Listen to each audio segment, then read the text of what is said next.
Bonjour, aujourd'hui c'est le 29 mars 2020 et nous continuons notre méditation pendant ce temps de quarantaine. Aujourd'hui, je voudrais parler de comme Christ envoyé dans le monde. Nous avons pour cela deux textes. Le premier dans Jean chapitre 17, verset 18. Comme tu m'as envoyé dans le monde, moi aussi je les ai envoyés dans le monde.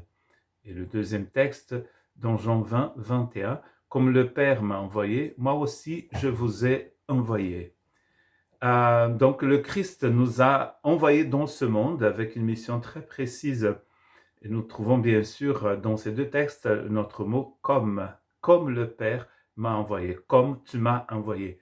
Et donc la question que nous devions nous poser, c'est déjà comment il a été envoyé dans le monde et pourquoi. Nous savons bien que le Christ a été envoyé dans le monde pour le salut des hommes, et le salut étant une délivrance, étant une façon de réunir ces deux parties qui étaient séparées. C'est une réconciliation et cela passe par une connaissance de Dieu, par une relation avec Dieu. Cela passe par la vie de Dieu en nous, par la nouvelle naissance, par une naissance d'en haut, comme Jésus a bien dit à Nicodème. Il est venu pour manifester l'amour de Dieu, pour manifester la vie de Dieu, pour montrer le chemin. Il a dit lui-même, je suis le chemin, la vérité et la vie.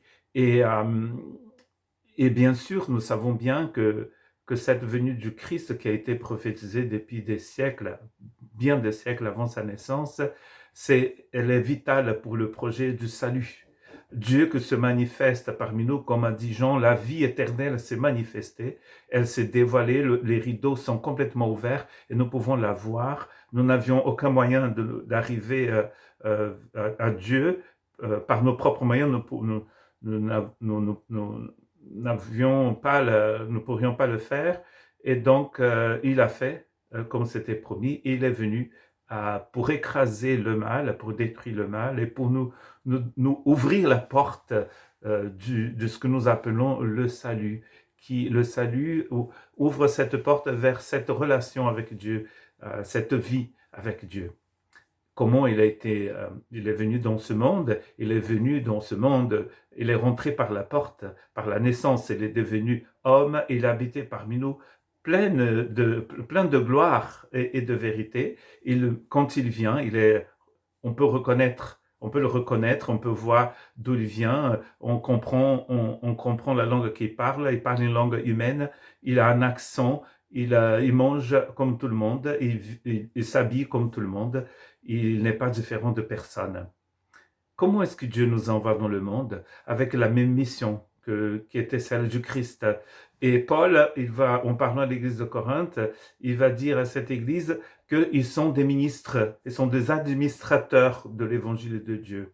Ils sont des représentants, ils sont même des ambassadeurs. Ils sont comme une lettre ouverte que tout le monde peut lire. Un bouquin qui est ouvert, on peut le lire. S'il reste fermé, on ne peut pas le lire. Mais nous sommes comme un bouquin ouvert.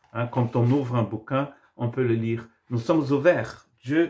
Notre vie est complètement ouverte au monde et les gens peuvent lire dans ce que nous sommes en fait. Nous sommes envoyés dans le monde comme le Christ. Nous proclamons l'évangile du Seigneur en allant partout dans le monde, faites des disciples. Il a dit, juste avant de rentrer au ciel, il a dit à ses disciples, soyez mes témoins, soyez mes martyrs parmi les peuples de la terre. Nous parlons, nous sommes envoyés dans le monde comme le Christ en proclamant, mais nous sommes surtout envoyés dans le monde en vivant, en démontrant, comme je disais tout à l'heure, je viens de le dire là d'ailleurs, un livre ouvert. Les gens lisent ma vie, y voient.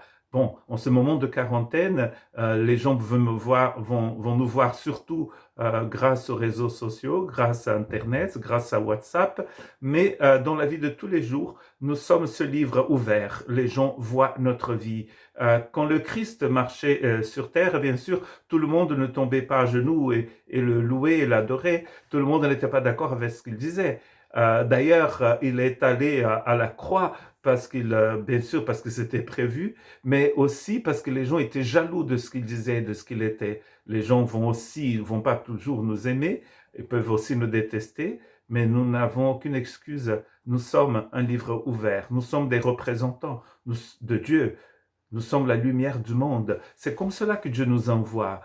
Et Dieu nous envoie surtout remplis de sa vie. Nous ne sommes pas ici en train de parler d'une action politique, même pas d'une action religieuse. L'évangile n'est pas une religion.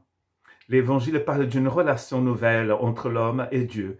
Et nous sommes des ministres justement de ce message. C'est de la même manière que le Christ est envoyé dans le monde, le Christ maintenant nous envoie aussi dans ce monde pour briller. La lumière n'a pas besoin de créer « Attention, je suis là, hello, je suis là ». Non, pas du tout. Parce que la lumière, quand elle est invisible, mais elle montre, elle révèle tout ce qu'elle touche, elle révèle. On peut voir, on n'a pas besoin de crier haut et fort. Les gens sont en train de nous regarder. Notre mission, c'est d'être la lumière du monde, être le sel de la terre, de briller. Et brillons. Pendant ce temps de quarantaine, nous pouvons, même à distance, être cette lumière dans la vie des gens. Il y a tellement de gens qui souffrent en ce moment, tellement de gens qui meurent, tellement de gens qui sont en train d'enterrer leurs morts.